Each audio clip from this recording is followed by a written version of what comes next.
ہمارے سامنے روزانہ کچھ مسائل آ رہے ہیں۔ کل میں نے آپ لوگوں کو روزے سے متعلق کچھ مسائل سمجھائے تھے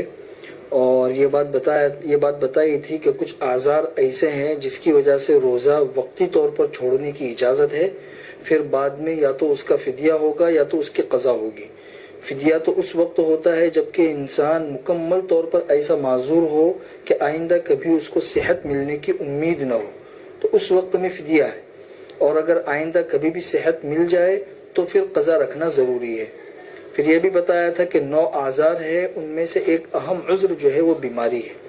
تو چونکہ بیماری کا تذکرہ چل رہا ہے تو اسی کے ضمن کے اندر کچھ مسائل آج آپ لوگوں کو بتا دوں، کیونکہ یہ بیماری کے حالات اور ماحول چل رہے ہیں۔ لوگ پوچھتے ہیں کہ بھئی روزے کی حالت میں انجیکشن لینا درست ہے یا نہیں؟ تو روزے کی حالت میں انجیکشن لینا درست ہے، چاہے وہ انجیکشن جو ہے وہ بیماری کی وجہ سے لیا جائے یا قوت کے لیے لیا جائے۔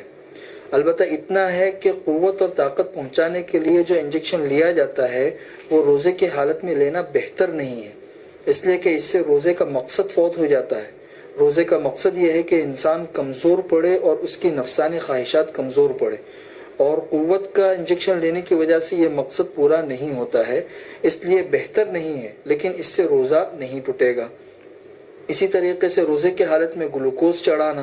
تو اس سے بھی انسان کے جسم کے اندر قوت اور طاقت پیدا ہوتی ہے، تو جب تک ضرورت نہ ہو تب تک گلوکوز بھی نہیں لینا چاہیے، لیکن اگر مجبوری میں لیا تو اس سے بھی روزہ فاسد نہیں ہوتا ہے۔ اسی طریقے سے روزے کی حالت میں جو بھاپ لیا جاتا ہے تو بھاپ سے روزہ ٹوٹ جائے گا، اس لیے کہ اس کی وجہ سے دھواں جو ہے وہ ناک یا منہ کے ذریعے انسان کے پیٹ کے اندر پہنچتا ہے۔ بعض بیماریاں ایسی ہوتی ہے جس کی وجہ سے، جیسے دمہ کا جو مریض ہوتا ہے اس کو انہیلر لیتے ہیں، یا کسی کو پھیپھڑے کی بیماری ہے تو وہ نیبولائزر لیتے ہیں، یا بعض بیماریاں ایسی ہوتی ہیں جس میں آکسیجن لیا جاتا ہے۔ تو اگر ان چیزوں کے اندر دوائیاں ہیں تو اس صورت میں تو روزہ ٹوٹ جائے گا، اور اگر دوائیاں نہیں ہیں، دوائیوں کے بغیر اگر انہیلر لیا ہے تو پھر اس کی وجہ سے روزہ نہیں ٹوٹے گا۔ اسی کے ساتھ میں یہ بھی دھیان میں رکھیے کہ لوگ پوچھتے ہیں بھئی آنکھ میں دوائی ڈالنا جائز ہے کہ نہیں روزے کی حالت میں؟ تو آنکھ میں دوائی ڈالنے سے روزہ فاسد نہیں ہوتا ہے۔ بہت سی مرتبہ آنکھ میں دوائی یا سرما ڈالتے ہیں تو اس کا مزہ حلق کے اندر محسوس ہوتا ہے، تو چاہے حلق کے اندر اس کا مزہ محسوس ہو پھر بھی اس کی وجہ سے روزہ فاسد نہیں ہوتا، کیونکہ حضور اکرم صلی اللہ علیہ وسلم سے روایات کے اندر ثابت ہے کہ روزے کی حالت میں حضور اکرم صلی اللہ علیہ وسلم سرما لگایا کرتے تھے، اس لیے اس سے روزہ فاسد نہیں ہوگا۔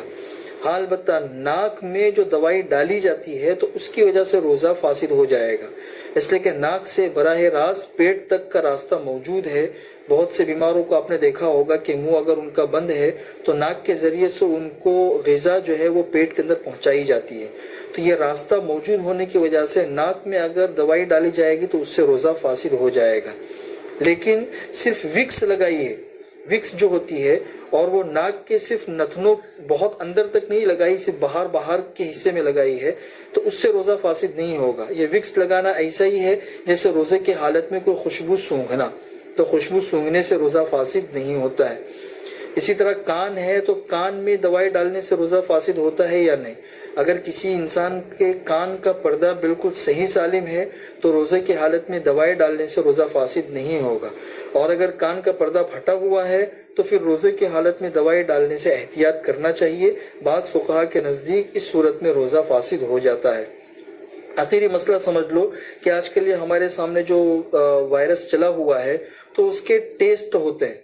لوگ پوچھتے ہیں کہ اس کے ٹیسٹ کے روزے کی حالت میں کرانے کی وجہ سے روزہ فاسد ہوگا یا نہیں؟ تو اس کے ٹیسٹ کے جو 2 طریقے ہیں، ایک طریقہ تو یہ ہے کہ کوئی لکڑی وغیرہ، روئی وغیرہ حلق کے اندر ڈالا جاتا ہے، حلق میں جو ٹونسل ہوتا ہے وہاں تک، اور وہاں سے تری لی جاتی ہے اور اس تری کو چیک کیا جاتا ہے۔ اسی طریقے سے ناک میں روئی ڈالی جاتی ہے اور کافی اندر تک ڈالی جاتی ہے، اور پھر وہاں سے تری لا کر پھر اس کو ٹیسٹ کیا جاتا ہے۔ تو چونکہ ان دونوں صورتوں میں انسان کے حلق تک اور ناک کے اوپر والے حصے تک ہی صرف روئی گئی ہے، پیٹ کے اندر نہیں پہنچی ہے، اور وہاں جانے کے بعد پھر واپس بھی آ گئی ہے، اس لیے اس کی وجہ سے روزہ فاسد نہیں ہوگا۔ یہ مختصر سے مسائل تھے، اللہ ان چیزوں پر عمل کرنے کی ہمیں توفیق نصیب فرمائے۔